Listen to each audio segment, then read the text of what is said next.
So last time when I spoke, I mentioned this feeling of powerlessness, of being or living in a state of position of a victim, in a state of like, I do not know, I don't know how, and I don't have the resources to create whatever I desire. And what happened was that I grew up and I lived in the city, and it was stimulating, it was loud, it was overwhelming. I think in some point of my life I really enjoyed it. I moved to this place where I was in loneliness, alone, with animals, with horses, with goats, with pigs, with chickens, like you imagine it. But the most important thing that I remember, like the first 200 days when I was waking up constantly, I could not believe that every time I wake up, I feel peace. I feel great. I feel inspired. I have a lot of energy. I know what I want to do. I'm drawing, I'm singing. I was like, what's this? How come I am feeling that well when in the city I'm always waking up in a pain, in tired since the morning, tired of I have to do, like trying to find my own space or silence. And now in this alone place, I was like, wow, this must be my own natural state of being. I'm not this stressed, nervous person. I'm a calm person. I couldn't believe it. It really, I remember like every morning waking up again and again thinking where, in what moment the stress will come out. And if the horse, for example, ran off and I had to go and find him, I did not get angry. I was laughing like, oh, you made it today. Let's get it. It was a nice challenge for me, not stress. And it was really something I never experienced before. What I want to say is that first of all, I discovered that inside of me, there is this calmness and peace. And the second thing, of course, I understood that, oh, I am actually picking up moods and emotions and themes and stresses and problems of other people.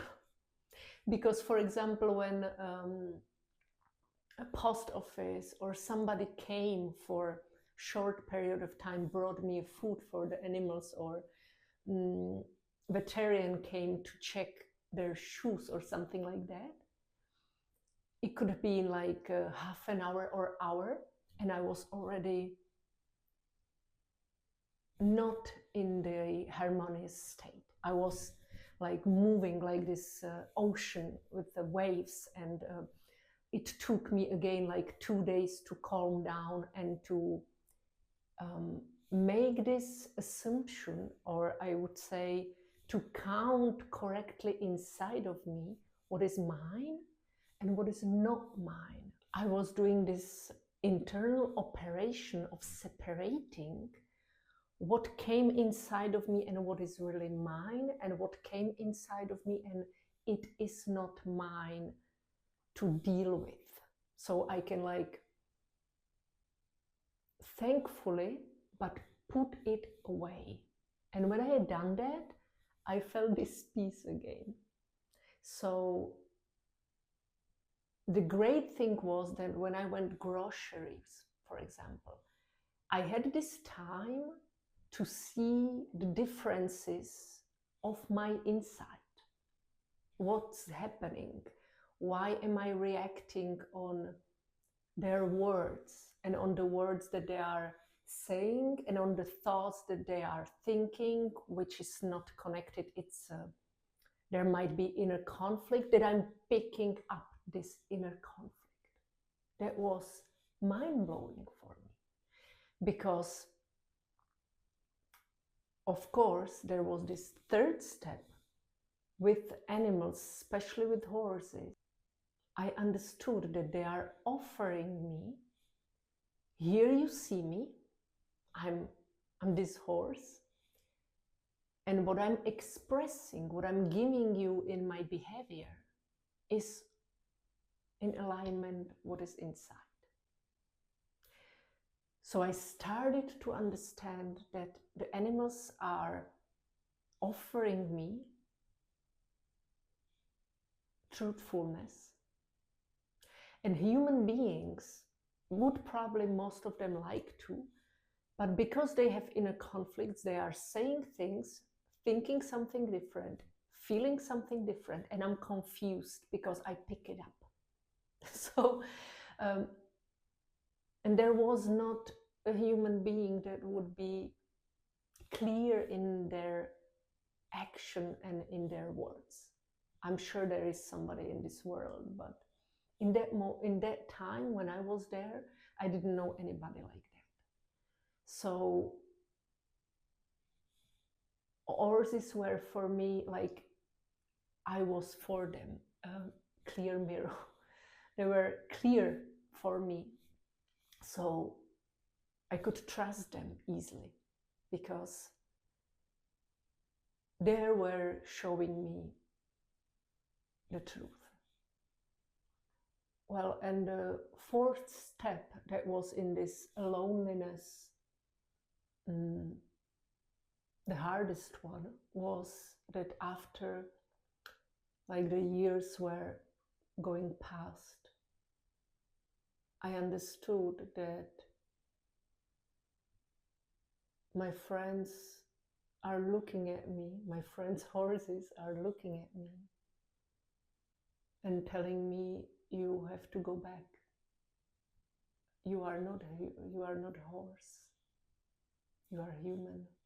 You have to go back and you have to learn that with the humans. That was the scary point, necessary one. I couldn't be with them in this trustful way and in the same time play that I'm a horse, which would make our relation untrustful because I am not. So I had to accept the challenge, I had to admit it, and I went back to prove myself that this healing that I went with them was worth it, that I am able to live with the humans like a human. And I think many times the love is expressed by letting go something that you want to keep forever because of the love. So in this video, if there is anything that you can take home with you, is that intentional loneliness, to be alone only with you, in your own energy, in your own thoughts, is a great way how to get to know yourself. And yes, I forgot the fifth part. There was this long time period of putting away everything that everyone was demanding from me. They were thinking they know who I am. They were thinking like parents, friends, partners. They knew who I am. So they were expecting me to react in a certain way, to talk in a certain way, to do the job or the school or the work in a certain way, to live in a certain way, to have opinions like they have. They were like pressuring me with their own opinions and with their own view of a world that was not aligned with me, that I wanted to find my own one. So what I was actually doing while I was in this loneliness only with animals, I was putting all of this that I felt like a huge heaviness on me away. Like, am I really like this? No. Do I really want to pursue this career? No. Do I really think that, for example, these troubles of the world are that there is no solution for them? No. Do I really not believe in a real love? No. So I was putting everything away because before I could fill up my cup, my inside, with who I am, I had to empty it first. And being alone was the easiest way for me to do it.